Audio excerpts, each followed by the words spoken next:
අයිබෝවන් කියලා පිළිගන්නවා කීඩල් ඔලිය ඔබ සියලු දෙනාම. ඉතින් ඕගොල්ලෝ දැන්ටමත් දන්නවා මේ වසරේ ඉන්දීය ප්‍රීමියර් ලීග් තරගාවලිය පැවැත්වීමට මේ වෙනකොට සියලුම කටයුතු සූදානම් කරලා ඉවරයි කියලා. ඉතින් අද මම මේ වීඩියෝ එකෙන් පැවැත්වීමේ නියමිත IPL තරගාවලිය පිළිබඳ සියලු විස්තරයන් කතා කිරීමට බලාපොරොත්තු වෙනවා.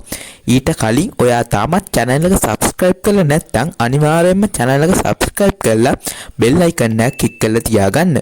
ඉතින් වැඩි විස්තර කතා කරන්න අපි යමු වීඩියෝ එකට. මෙවර ඉන්දීය ප්‍රීමියර් ලීග් තරගාවලිය සංවිධානය කරලා තිබෙන්නේ 18 වෙනි වතාවට. 2008 වසරේ ආරම්භ වූ ඉන්දීය ප්‍රීමියර් ලීග් තරගාවලිය ඇතැම් පටන් සාම වසරකදීම නොකඩවාව මේ වනතෙක් පවත්වලා තියෙනවා.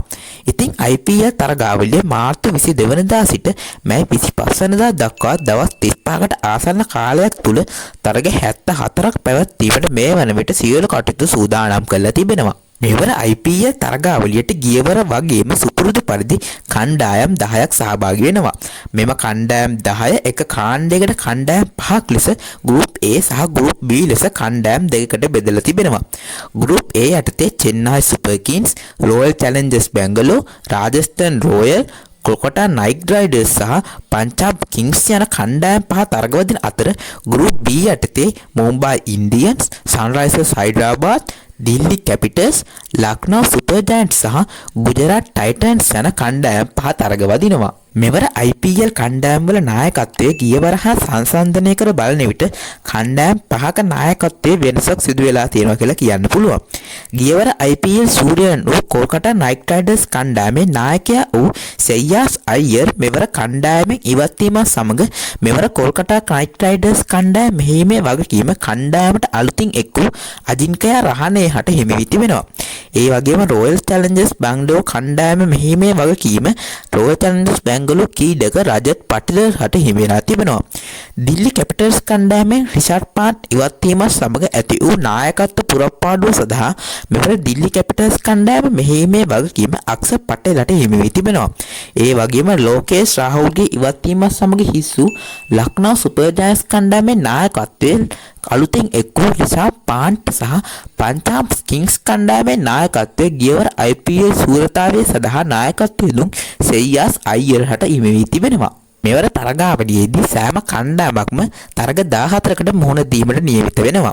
සෑම කණ්ඩායමක්ම තම ගෲප් එකේ සිටින අනෙකුත් කණ්ඩායම් 4 සමග එක තරගයේ බැගින්ද අනෙක් ගෲප් එකේ සිටින කණ්ඩායම් 5 සමග තරග 2 බැගින්ද ක්‍රීඩා කිරීමට නියමිත අතර එවිට සම්පූර්ණ තරග 14ක් සම්පූර්ණ වෙනවා. සෑම කණ්ඩායමක්ම තමාගේ හෝම් ග්‍රවුන්ඩ් එකේ තරග 7ක් සහ එයින් පිටත තරග 7ක් ක්‍රීඩා කළ යුතු වෙනවා.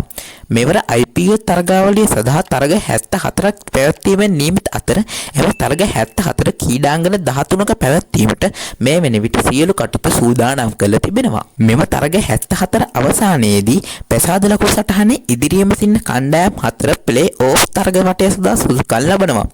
එහිදී පෙසාද ලකුණු සටහනේ ඉදිරියේම සිටින කණ්ඩායම් දෙක ක්වොලිෆයර් 1 තරගය සඳහා තරගවදින අතර ඉන් ජය ගන්නා කණ්ඩායම ඍජුවම අවසන් මහා තරගය සඳහා සුදුසුකම් ලබනවා.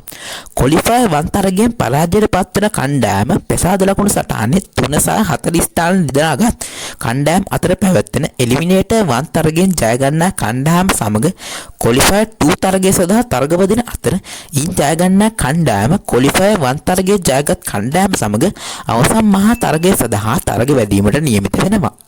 මෙවර IPL තරගාවලිය ආරම්භ කරමින් පළමු තරගය ලෙස එළඹෙන මාර්තු 22 වෙනිදා වත්මන් IPL සූර්යයන් වෙන කොල්කතා නයිට් රයිඩර්ස් කණ්ඩායම සමග සහ රොයල් චැලෙන්ජර්ස් බැංගලෝර් කණ්ඩායම සමග කොල්කතාහි ඊඩන් ගාඩන් ක්‍රීඩාංගණයේදී පැවැත්වීමට නියමිතයි. ඉතින් මෙවර IPL තරගාවලිය සියලු තරග ඩයලොග් TV, ස්ටාර් ස්පෝර්ට්ස් නාලිකා හරහා සහ සුප්‍රීම් TV හරහා ශ්‍රී ලංකා ප්‍රේක්ෂකයන්ට නැරඹීමට හැකියාව උදා වෙලා තිබෙනවා. ඉතින් අද මම මෙවර IPL තරගාවලියේ සියලු විස්තරයන් පිළිබඳව ඔබ සමග කතා කරා. ඉතින් එළඹෙන IPL තරගාවලියේ දිනෙන් දින අලුත් වෙන උණුසුම් තොරතුරු එතනින් දැනගන්න දැන්ම මගේ channel එක subscribe කරලා bell icon එකක් click කරලා තියාගන්න. එහෙනම් අදට මං ගිහින් එන්නම්. ඔබ සැමට සුබ දවසක්.